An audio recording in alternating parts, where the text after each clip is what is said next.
guys, it's time for another ranking my last palettes video. It's been such a long time since I did this, and I think it's just because I haven't really been buying a lot of eyeshadow palettes lately, and I also just haven't been playing enough with the ones that I have bought just because of everything that's been going on lately. I just have not been doing my makeup as much, so I do want to just give a quick disclaimer and say that these are not meant to be taken as a review of how I feel about the quality of these palettes. A lot of my opinions are based around the color stories and the performance as well, but not just, you know, how they perform, also just how I feel about these palettes in a would I reach for these kind of way? Am I inspired by it? And all that stuff. So a lot of these I haven't even used more than once, which it is what it is, but I still want to rank them just so we can start off on a clean slate, so I don't need to rank like 20 palettes next time, because I know that I'll be getting new palettes because it's just how it goes. So let's just start off on the bottom. Did I say how many I have? I have 11 here, so let's start on the bottom. This is a palette that I was sent by Millie Rose. This is what the palette looks like. It's called the Modern Glam palette. I will show you the inside of the palette.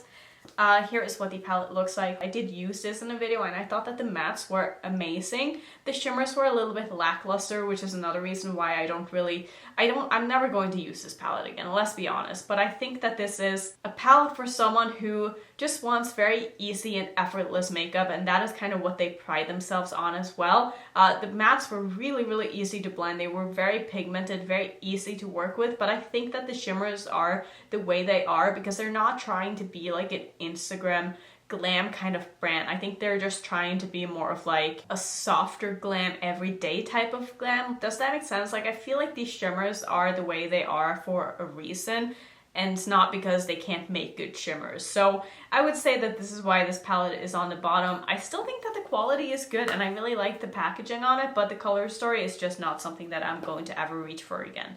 So in my number 10 spot, this is a palette that I've touched on this palette a few times in my videos, just like randomly here and there, but this is the Nabla Coral palette. I bought this when I was in Australia. I saw it at the Morphe store and I just thought that it was so cute, probably why it's called the Cutie palette. And also Angelica, if you don't know her, I will link her up in the corner. She always talks about this palette. It's one of her favorite palettes. And I don't know, there's something about this palette that I thought would be more inspiring than it really is. And I also just don't think that it's anything super special. Like, I don't think it's a bad palette, but I just think that I have other colors that are exactly like this in formulas that I like more. So I just don't see myself ever really reaching for this palette unless I'm doing like a palette bingo and I'm pulling this in or something. Like, I'm not going to be traveling with this. Like, who am I kidding? Like, I'm just not. But I'm still happy to have it in my collection. I think the quality is okay. I don't know, I'm just not blown away by it. So that's just why that ended up being very low on my list here. So the next palette, I guess this is number 9. I hope I'm right in the order or I'm going to just mess up all of them, but it's fine. So this is a palette that I did film with this and then I accidentally deleted my footage and now I'm too lazy to refilm it because I hate refilming things. But this is the, I don't know how to pronounce this, Elysian palette? Elysian? That's such a hard word. I don't think I've ever said that out loud before. But this is a collab that is done with a very small indie brand and an Instagram account called Basket Case Beauty. I follow her on Instagram and her looks are absolutely beautiful. And they made this palette together and this is what the color story looks like. Now, it's a very unique color story, but I found that when I was using this, the matte didn't completely stick to my eye the way that I like them to. And it kind of blended away a little bit and it took a lot of building to get the mask to look the way that I wanted to. And also I just felt like this color story is not really how I like to do my makeup. Like, I understand like all these topper shades, but I'm not really one to use toppers. So for me, all of these light shimmers are just inner corner shades, and so I was kind of stuck because I wasn't able to really put any of them on my lids because they just weren't dark enough for what I like to put on my lid. And I felt like because they're not opaque and they're toppers, I had to do a cut crease in order to like put them on top of a blank base because otherwise it wouldn't cover up my crease. And I don't know, to me this is more of a companion palette because of the shimmer situation, because I don't feel like I can do an easy effortless look with this. And to me, easy and effortless isn't necessarily like a soft look, but it's something that doesn't require like intricate techniques and stuff like that to make it, I don't know, be able to work well together. I just found that this was a little bit complicated to use, and I also didn't find that the quality of these toppers were, I don't know, all that great. They were just very chalky. Like, I don't know if you can see that on my fingers, but they're just not really, I don't know, they're a little bit hard to work with, and I wasn't really blown away, which makes me really sad because I was extremely excited about this palette, but I don't know, it's just not doing it for me. So that's unfortunate, but it is what it is. Next up, we have a palette that I've made 2 videos on, and this is the Urban Decay Wired palette. I did get this sent by Urban Decay, which I'm so grateful for, but the reason why this ended up being so low down on my list is just because I have all of these colors in better formulas, and I just think that this is a very basic rainbow palette, and I think that there's nothing special about it. So, I mean, I don't know what else to say. I don't think that these colors perform any better than anything else I have in my collection, and I just didn't find the pigmentation to be all that special. It's okay, like it's not a bad palette. I'm just not blown away or impressed by it by any means. It's just very meh. Next up for the number 7 spot is a palette that unfortunately I've only used once, and I really like this palette, but the only reason why this one ended up so low on my list, this is the Makeup a Murder Partner in Crime palette, I think this one is called. Yeah, this was their Valentine's palette, and the only reason it ended up so low is just because it only has 3 mattes, and these 2 mattes are way too similar for my liking, so basically there's only 2 mattes. And I just feel like it's not that versatile, but the quality of this palette is amazing, and I really like their shimmer formula, I like their matte formula, I like the packaging of their palettes. I think that everything about this brand is like so up my alley. I just wish it had more mattes. There's just not that many looks I can do with this, so I don't know, I'm just not excited about reaching for it again. And this is a palette that I have to pair with other palettes for me to be able to get the kind of use out of it that I would like to get out of this palette. In my number 6 spot is a palette that I haven't yet featured on my YouTube channel, but I did do a Instagram video with this palette. I will link that down in my description box if you want to go check it out. But this is the Midas and Smoky Glow collab.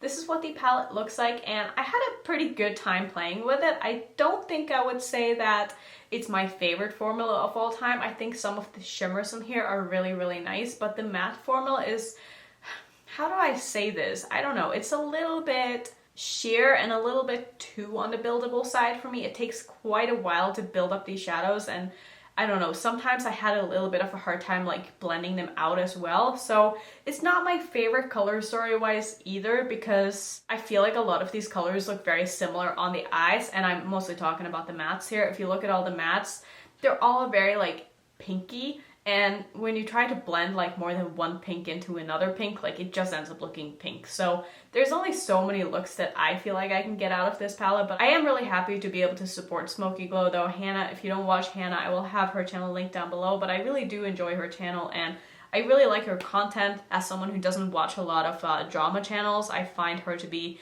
quite informative, and I get to know all of the things that I feel like I need to know about the beauty community without really having to look too hard for it, if that makes sense. Like, I don't want to know all about the drama, but if there is something that I need to know about, I know that she's probably going to cover it. So I do like her channel for that reason, and I also like her personality a lot. So next up on my list here, what number are we on? I think we are on number 5, 4, 3, 2. Number 5.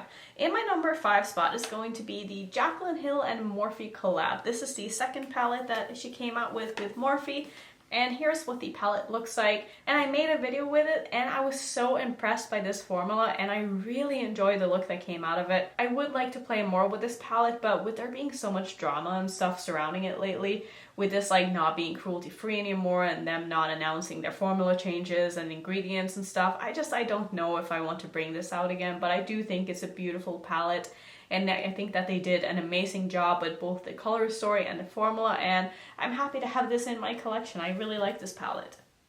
In my number 4 spot, this is a palette that ended up in this spot, not necessarily because of the quality of the palette, but because this is a palette which color story wise inspires me a lot, and that says a lot for how I look at my palettes. And sometimes like a palette might be the best quality ever, but if the color story doesn't inspire me, I just know I won't reach for it. But this is the Sugar Pill Capsule Collection. This is the pink palette. I will show you what it looks like. So here's the color story inside of it, and I think that this color story is just so unique and so fun, and I want to do more looks with this palette.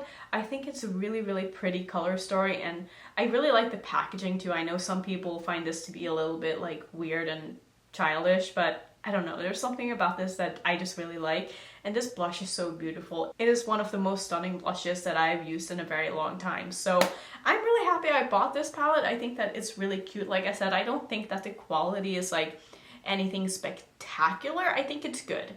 For my number 3 palette, this is a palette that I've made so many videos about, and you guys probably get sick of every Jeffree Star release because I always milk the views out of it, but I can't help myself.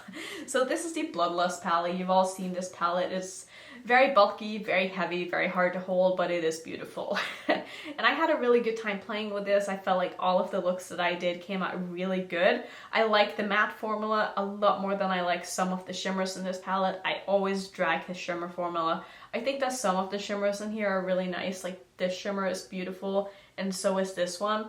Like those are really, really beautiful, but the rest of them are just kind of, I don't know, I'm just not blown away by them. But I do think that the mattes in here are really, really nice.